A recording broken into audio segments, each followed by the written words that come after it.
구독자 여러분들 안녕하십니까, 김영 대표입니다. 오늘도 매일 밤 주식 한 잔 영상 진행을 해보도록 하겠습니다. 자, 지금 화면에 코스닥 지수 일봉 차트가 이렇게 떠 있는데요. 오랜만에 조정다운 조정을 보인 하루였습니다. 8월 중반이었죠. 이 구간에서 4%대 하락을 보였을 때가 있었는데, 요 구간들에서 4%대 하락을 보인 날이 이틀간 있었죠. 이날과 26일, 그리고 잘 안 지키는군요.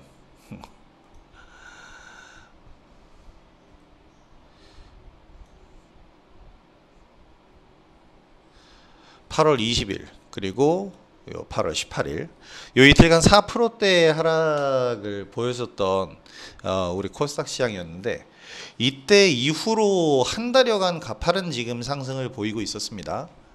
이후에 한 달여간 가파른 상승을 보였고요. 그 뒤에 지금 4거래일간 음봉이 나왔는데요. 애매한 조정을 보이다가 오늘 2%대의 하락을 보이면서 꽤 큰 하락을 보였습니다. 3%대까지 떨어졌다가 종가는 마이너스 2.46%로 마무리가 됐는데요. 한 달가량 이어진 상승장에 이어서 조정이 나오니까 오늘 당황하시는 분들을 상당히 많이 봤습니다. 그리고 지금 매매하시는 분들, 특히 주린이 분들이 많이 힘들 것이라고 생각이 되는데요. 너무 상승장에서 여러분들 시작하셨다면 지금 장이 당연히 힘들 수밖에 없습니다. 그런데 이 생각을 해주셔야 돼요. 지수와 주가는 언제나 항상 오를 수만은 없습니다. 그래서 제가 최근 들어서 계속 경고 메시지를 보낸 게 뭐 거의 2달쯤 된 것 같아요. 리스크 관리 조심. 솔직히 3월 달에 저렇게 박살이 나고 4월, 5월, 6월까지도 그러지 않았어요. 제가 경고 메시지를 보낸 건 6월부터입니다. 6월부터 경고를 했고 6월 15일 날 이렇게 큰 폭의 하락 이후에 저는 하락장 생각했는데, 그 뒤로도 상승장이 계속 나왔죠. 이 상승장이 이렇게 나올 때 항상 제가 얘기했던 게 비중을 적당히, 비중 소량, 모든 종목 같은 비중 매수. 지금까지도 그게 이어져 오고 있고, 저는 계속 같은 얘기를 반복했는데요. 이유는 하락을 바랬던 것이 아니고, 제가 무슨 닥터둠도 아니고 맨날 하락장을 외치는 것이 아니라, 주린이 분들, 특히 이 개인 투자자들 약점이 뭐냐면 자금력의 한계입니다. 하락장에 한번 오게 되면요,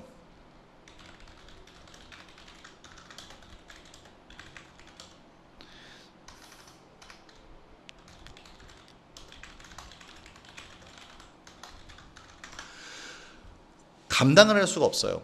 비중을 많이 싣고 있는 상태에서 하락장을 만나게 되면 개인 투자자들은 자금 여력이 딸리기 때문에 감당이 안 됩니다. 특히 주린이 분들도 마찬가지. 지금 저와 함께 하고 있는 이제 주린이 분들은 다양한 종목을 매수해 놓고 이렇게 하락장이 와서 다 같이 하락을 하니까 어떻게 해야 될지 모르고 허둥지둥 되시는 분들이 많은데요. 여러분들이 착각하는 게 하나 있습니다. 한 종목, 두 종목을 갖고 있는데 하락장을 만났어요. 10종목을 가지고 있는데 하락장을 만났어요. 둘의 손실 금액은 같습니다. 손실률도 같아요. 전체 계좌로 보면. 그런데 한두 종목이 있으면은 한두 종목만 빠지니까 정신이 온전하고, 10종목이 있으면 10종목이 빠지니까 정신이 없습니까? 천만의 말씀이에요. 반대로 10종목이 있으면 5종목 정도를 빠르게 정리해주고 나머지 5종목을 추가 매수해주는 대응 전략을 짤 수 있지만, 한두 종목을 가지고 있으면 둘 중에 하나를 자를 수도 없고요. 그 둘 중에 하나를 추가 매수한다고 해서 단가가 많이 낮아지지도 않습니다. 그럼 한두 종목만 가지고 있는 사람은 현금 비중이 50%가 될까요? 절대 아니죠. 그 한두 종목의 비중이 대부분 실려 있습니다. 대응을 할 수가 없어요. 이게 정말 제가 여러분들한테, 이 구독자분들한테도 해드리고 싶은 얘기인데요. 시장이 하락장일 때 한두 종목을 가지고 있으면 유리한 게 아닙니다.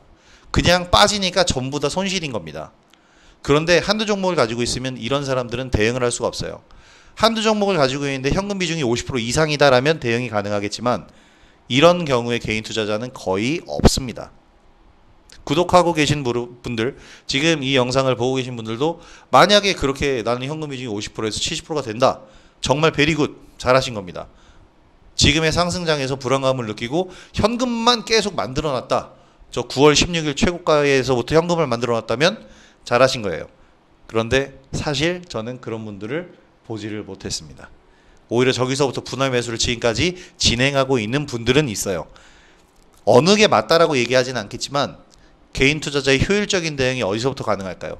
저는 저 9월 16일부터 분할 매수를 하고 있습니다. 다양한 종목들로. 물론 그 과정에서 지금 손절 나가는 종목도 있지만 오늘 멋지게 수익 실현하는 종목도 있어요. 좀 이따 소개를 해드리겠지만 지금 시장의 대응 전략은 확실하게 전략적으로 짜고 들어가셔야 됩니다. 맹목적으로 그냥 마냥 되는 대로 하다가는 제대로 된 수익을 볼 수 없을 뿐더러 오히려 손실이 눈덩이처럼 불어날 수밖에 없다라는 점을 아셔야 됩니다. 자, 어쨌든 중요한 부분은 조정 구간이 있고 이 조정 구간이 있기 때문에 우리가 수익을 볼 수 있는 것이다 라는 것을 아셔야 됩니다. 위기를 기회로 삼는다는 말이 주식시장처럼 잘 통하는 곳이 없는데요. 바로 이런 조정 구간들을 매수 포인트로 잡아주기 위해 이런 조정 구간을 매수 포인트로 잡아가야 된다라는 뜻이 이 위기를 기회로 삼는다는 말이 되겠고요. 추세적으로 본다면 가장 중요한 부분인데요. 추세적으로 본다면 아직 우리 시장은 3월 19일 최저점 부근부터 해서요. 저점 이탈을 하지 않았습니다. 추세 하단부를 지지를 하고 있다는 얘기예요. 오늘 추세 하단부로 850포인트 선을 저는 봤는데요. 굉장히 아직 가격적으로 여유가 있고요. 내일은 855포인트 선을 지켜줘야 되는데 이 선까지도 좀 여유가 있는 편이긴 합니다. 물론 내일 개파락으로 출발한다면 일시적으로 이탈할 수가 있어요. 그리고 그렇게 되면 한번 투매가 나올 겁니다. 근데 그런 투매, 일시적인 투매라고 봐야 되는데요. 이런 투매는 동참하실 필요가 없겠죠. 이럴 때는 추세 하단이 아닌 지지라인으로 보셔야 되는데 844포인트 선까지는 참아볼 수 있는 자리다라고 말씀을 드리겠습니다. 그리고 무엇보다 항상 말씀드리지만 지금 시장이 내리는 데는 이유가 없어요. 왜 이렇게 내려요? 라고 물어보시는 분들이 계시는데요. 여기 이렇게 답을 드리겠습니다. 이유는 너무 올랐기 때문입니다. 그리고 이렇게 내린 이후에 항상 하락을 한 이후에 시장은 하락한 이유를 찾아서 하락한 이유를 기사로 냅니다. 하락의 이유가 있어서 내린 게 아니라 하락하고 난 다음에 이유를 찾는 거예요. 항상 시장의 움직임의 순서는 그렇습니다. 시장이 지금 이렇게 하락을 했기 때문에 이제 하락에 대한 이유를 찾을 거예요. 지금 여러 가지 갖다 붙일 만한 이유는 굉장히 많습니다. 하지만 그 이유 때문에 오늘 시장이 내렸다라고 한다면 그 이유를 먼저 얘기를 해줬어야겠죠. 그 기사를 내는 곳에선 오늘 시장이 하락하기 전에 그 기사를 먼저 냈어야지. 하지만 그 기사를 먼저 내고 그 기사 때문에 하락을 한 게 아니죠. 이제 하락을 한 이후에 이 하락에 대한 이유를 찾을 겁니다. 그 내용을 찾아서 그 뒤에 나와봐야 소용이 없죠. 그래서 이런 시장의 조정은 우리는 당연하게 받아들여야 됩니다. 그리고 늘 강조했듯이 항상 비중 관리가 되어 있었어야 돼요. 앞서도 길게 얘기한 것처럼 비중 관리가 항상 되어 있었어야 되고요. 다양한 종목을 보유했더라도 종목당 같은 비중을 보유하고 있었다면 이번 조정을 통해서 아까 말씀드린 10종목 중에 5종목 정리하고 나머지 5종목을 추가 매수해주는 옥석 가리기를 진행을 하셔야 되는 겁니다. 정리할 종목은 정리해주고 더 사줄 종목을 더 사주는 것. 이것이 바로 훌륭한 대응 전략이 될 것이라고 말씀드리겠습니다. 자, 종목별로 보면 최근 뜸을 들였던 종목들이 있어요. 바로 이 수소차 관련주들인데요. 그린위드의 관련주들이죠. 이번 하락에 직격탄을 맞았습니다. 그러면서 풍력, 수소 관련주 전부 지지라인 이탈하고 하락 중인데요. 막상 하락이 나오니까 불안해 보이지만 자세히 보면은 조정 구간을 잘 만들어가고 있는 겁니다. 최근에 오름폭이 있기 때문에 이 정도의 가격 조정은 자연스러운 모습이라고 생각을 하셔야 되는데요. 단 이제 추가 매수를 해줄 경우에는 떨어지고 있을 때 저점을 정확히 맞추려 하지 마세요. 지금 이렇게 떨어지고 있는데 오늘이 저점이다 매수! 이것이 아니라 떨어지는 것을 확인을 하고 올라가는 모습이 확실하게 나올 때 그 모습은 거래량에서 나올 거예요. 거래량이 확실히 동반이 돼줄 때 특히 하락이든 상승이든 거래량이 확실히 동반이 돼줄 때 그때가 추가 매수 포인트라고 생각을 하셔야 됩니다. 애매한 거래량으로 하락할 때는 절대 추가 매수를 해주면 안 됩니다. 확실한 거래량이 들어올 때, 상승이든 하락이든 확실한 거래가 들어올 때 추가 매수를 해주시기 바라고요. 사실 이 수소차 관련주는 미국발 악재가 있어요. 니콜라 회장이 결국엔 사임했죠. 깜짝 놀랐습니다. 저는 사실 니콜라의 사기 논란은 해프닝일 것이다라고 생각을 했는데요. 만약에 이것이 사실로 굳어지게 된다면은 사실 이 한화그룹이 직격탄을 맞을 거예요. 한화그룹이 직격탄을 맞을 건데 니콜라의 창립자인 트레버 밀턴이 니콜라 CEO직에서 물러난다고 이제 1시간 전부터 기사가 나오고 있는데 사기 논란이 확정일까요? 그게 그리고 우리 시장과 관련이 있을까요? 전 이거를 얘기해 드리고 싶습니다. 한화솔루션은 직격탄을 맞을 거예요. 왜냐하면 한화에서 1억 달러를 투자를 했기 때문에 직접적으로. 하지만 현대차와 관련된 종목들 그리고 우리나라 그냥 순수한 수소차 관련주들은 타격이 있을 수가 없습니다. 왜냐하면 니콜라에서 원래 현대차에게 협업을 제안을 했었죠. 그런데 현대차에서는 그 부분을 거부를 했습니다. 그리고 니콜라는 GM과 손을 잡았어요. 결국에 니콜라와 현대차는 라이벌 구도였습니다. 그런데 니콜라가 사기 논란으로 이렇게 무너지면 현대차에게는 오히려 반대로 호재가 되어야죠. 호재가 될 수밖에 없는 부분입니다. 현대차 관련된 수소차 관련주들은 현대차에만 납품을 하고 있고 현대차는 지금 넥소를 통해서 수소차 관련주를 완성차를 이미 선보였고 지금 지속적으로 기술을 개발하고 있는 상태이기 때문에 오히려 현대차로 전 세계의 수소차 관심이 쏠릴 수 있다라는 생각을 해줘야죠. 그래서 지금 니콜라 관련되어 있는 수소차 관련주에 대한 악재는 오히려 저는 호재가 될 수 있다라고 판단을 합니다. 그래서 더 사줘야 될 구간이 아닌가라는 생각을 하는데요. 역시 말씀드린 대로 이 부분은 기술적으로 거래량이 동반될 때 진행을 해주셔야 될 겁니다. 동국 S&C 역시 마찬가지인데요. 풍력 관련주들도 지금 하락을 하고는 있지만 옥석 가리기가 좀 필요할 것 같긴 해요. 저도 이제 관련주들을 보유를 하고 있는데 어느 정도 정리가 좀 필요할 거라고 생각을 하는데요. 거래량입니다. 오늘 거래량이 이틀 거래량을 장악하는 거래긴 했지만 지금 이 정도의 거래량이라면은 아직은 거래가 좀 부족하다. 아직은 거래가 좀 부족하다라고 볼 수가 있겠고요. 이 거래량을 장악하는 거래가 한번 있을 거예요. 정부에서 정책적인 이슈를 한번 만들어 주기를 기대를 해봅니다. 그래서 이런 종목들 역시 좀 보유를 하셔야 될 것 같은데 매도는 지금 상황에서는 큰 의미는 없을 거라고 생각합니다. 단 비중은 적게 유지를 하셔야겠죠. 자, 이 외에 이제 오늘 하락한 종목들 말고 상승한 종목들을 한번 살펴보시는 게 중요한데요. 왜냐하면 그간 제가 영상에서 강조했었던 종목이 있고요. 제가 지속적으로 강조하면서 보유한 종목이 있습니다. 바로 진원생명과학입니다. 오늘과 같은 장세에서 상한가를 기록을 했습니다. 이건 대단한 겁니다. 오늘 시장의 주인공이 됐죠. 자, 이노비오 관련주인데요. 이노비오가 이제 진원생명과학 자회사의 지분을 보유를 하고 있죠. 자, 이노비오와 관련주가 돼 있는 코로나19 백신 관련주입니다. 뭐 최근 이노비오랑은 적대적인 관계를 형성을 했었죠. 소송도 하면서 적대적인 관계였는데 오늘 상한가에 직행하면서 이노비오 관련주 중에서 대장주임을 보여줬습니다. 유바이오 로직스 등도 상승했지만 상한가는 진원생명과학 한 종목입니다. 자, 이걸 잘 생각하셔야 돼요.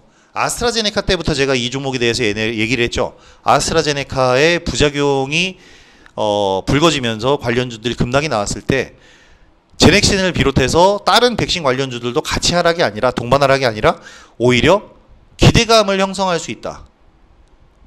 아스트라제네카가 실패하면 얘네가 성공해야지, 얘네로 집중해야지. 모더나 관련주들 모두 백신 관련주들 관심을 가져야 된다는 말씀을 드렸는데요. 제가 선택한 건 이제 진원생명과학이었는데 코로나19 백신 관련주와 치료제 그리고 진단키트 이 모든 것들은요. 코로나19가 완전히 잡히기 전까지는 지속적으로 관심을 가지셔야 됩니다. 조정 구간이 오는 종목들은 모두 관심 대상 유지를 하셔야 되고요. 진원생명과학도 제가 판단할 때는 아직 이 시세가 끝나지 않았습니다. 이건 기술적인 부분을 보고 말씀을 드리는 겁니다. 자, 그리고 개별 바이오주인 KPM테크도 얼마 전 영상에서 말씀을 드렸죠. 관심 가지셔야 된다고. 급등했습니다. 근데 이제 KPM테크는 너무 가팔랐죠. 그래서 제가 이 종목을 하진 못하고 같이 컨소시엄을 구성한 기업이었던 텔콘 RF 제약도 말씀을 드렸는데요. 오늘 안정적으로 매매하기에 충분했습니다. 막판 변동성이 컸지만 내일도 충분히 관심을 가져야 되는 종목인데요. 오늘 저한테 멋진 수익을 안겨준 종목이고요. 이 두 회사가 컨소시엄을 구성해서 투자한 신약개발 회사 휴머니젠이 나스닥 상장을 했는데요. 이 이슈가 생각보다 굉장히 큰 이슈입니다. 이런 부분들 잘 생각을 하셔야 됩니다. 항상 관심주로 이런 종목들을 항상 설정을 해두고 관심 종목에 저장을 해두고 매수 포인트를 잡아가는 거예요. 오늘 기가 막힌 매수 포인트가 나오죠. 이런 부분들이 여러분들에게 하락장에도 수익을 안겨드릴 겁니다. 그리고 전일 영상에서 말씀드렸던 자동차 부품 관련주들도요. 오늘 조정이 있었지만 다른 종목들에 비해는 조정이 크지 않았습니다. 그 중에서 지난번 영상에서 말씀드렸던 저한테 또 큰 수익을 안겨줬었던 오스템 지금 시간의 상한가인데요. 이거는 이제 현대차나 이런 부분들이 아니라